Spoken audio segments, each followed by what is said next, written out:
नमस्कार, मी सुरेखा सर्वांचं माझ्या आजीच्या हातच्या चॅनलवरती स्वागत करते.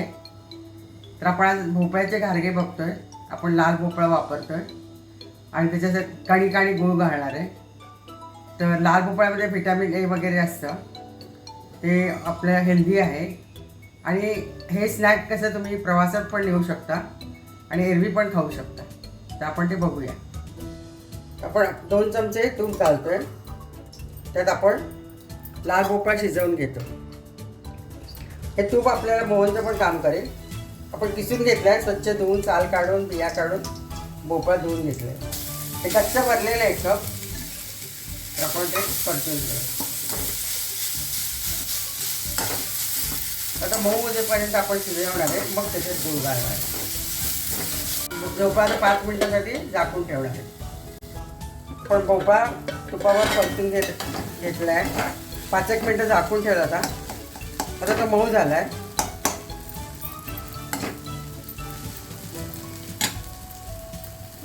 तर किसून घेतला की लवकर शिजतो. आपण फोडी पण करून शिजवून घेऊ शकतो आणि त्याला परत मॅश करायला लागतं. हे थोडंसं सोपं जातं. त्याच्यात आपण आता अर्धा कप गूळ घालतो. 1 कप किस होता, अर्धा कप गूळ घालतो आणि 1 चमचाभर साखर घालतो. साखरेने ते कुटकुटीत व्हायला मदत होते. तर आपण तर गूळ विरघळेपर्यंत ठेवणार आहे, नंतर गॅस बंद करा.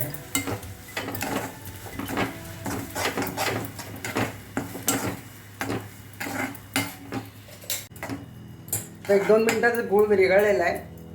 तर आपण आता हे एक मिनिटभर झाकून ठेवूया, गॅस बंद करूया आणि मग थंड करून घेऊया. 2 चमचे तुपावर आपण भोपळा परतवून घेतला होता. 5 मिनिटं झाकून ठेवला होता. तर तो मऊ झाला भोपळा. तर आता आपण अर्धा कप गूळ आणि 1 चमचा साखर घालून गूळ विरघळेपर्यंत ठेवलेला आहे. आता आपण हे मिश्रण गार करायला ठेवूया.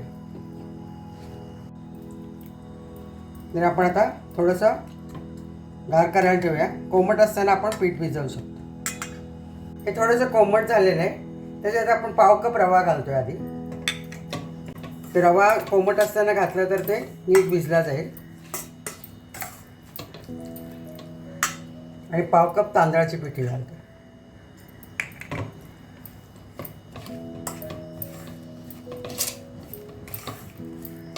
त्यात थोडीशी आपण वेलची पावडर घालतोय. थोडं जायफळ घालतोय किसून. गुळाच्या पदार्थात जायफळ चांगलं लागतं. आणि थोडीशी खसखस घालतोय आणि थोडी आपण वरतून लावणार आहे.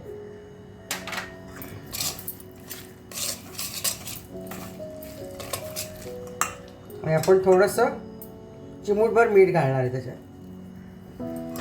गोडाच्या पदार्थात थोडंसं मीठ घालावं म्हणतात, त्याचा गोडवा वाढतो. तर आता याच्यात मावेल तेवढं आपण कणिक घालणार आहे, गव्हाचं पीठ. तर मी हे 1.5 कप घेतलेलं आहे. तर आपण केवढं मावतं ते बघूया.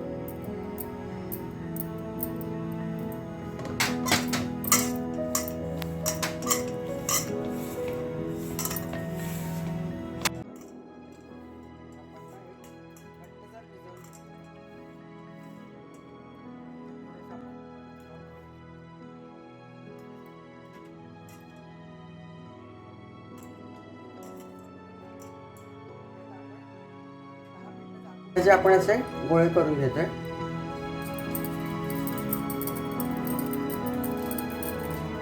थोडंसं तुपावर लाटतोय. तेल लावलं तर पीठ लावलं तर तेलात सगळं पीठ सुटतं. तर आपण त्याच्यात थोडंसं खसखस घालतोय आणि लाटतोय. फार पातळ नाही लाटायचं, फार जाड पण नाही, मध्यम लाटायचं.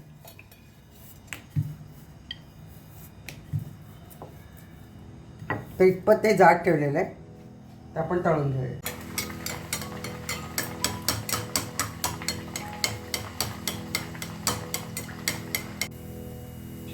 असा टम्म फुगलेला आहे. वरती खसखस लावून तळलेला आहे. तर तुम्हाला आणखीन एक सांगते, माझ्या आईकडे शेती आहे, तिथे मोठे मोठे भोपळे होतात. तर ते घरी आणून फोडायचे भोपळे आणि ते सगळ्या शेजाऱ्या पाजाऱ्यांना वाटायचं. मग माझी आई त्याचे घारगे बनवत होती. ते बघूनच मी शिकली आहे. घरचा गूळ, घरचा भोपळा, घरचं गव्हाचं पीठ असे मस्त घारगे व्हायचे. भरपूर करायचे आई.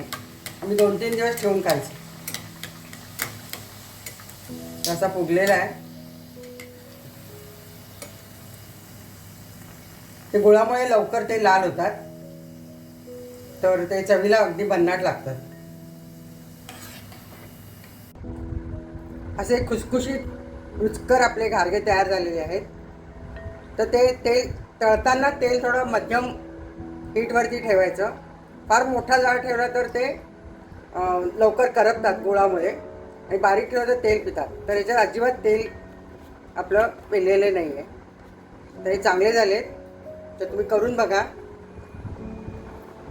आणि माझ्या चॅनलला लाईक करा, सबस्क्राईब करा आणि कमेंटमध्ये तुम्ही याला काय म्हणता. या आम्ही काशी भोपळा म्हणतो, लाल भोपळा म्हणतो, इंग्लिशमध्ये पंपकिन म्हणतात. तुमच्या भाषेत काय म्हणतात हे मला सांगा. कानडी त्याला कुंबळकाई म्हणतात. तर हे तुम्ही करून बघा आणि माझ्या चॅनलला लाईक करा, कमेंट करा आणि सबस्क्राईब करा.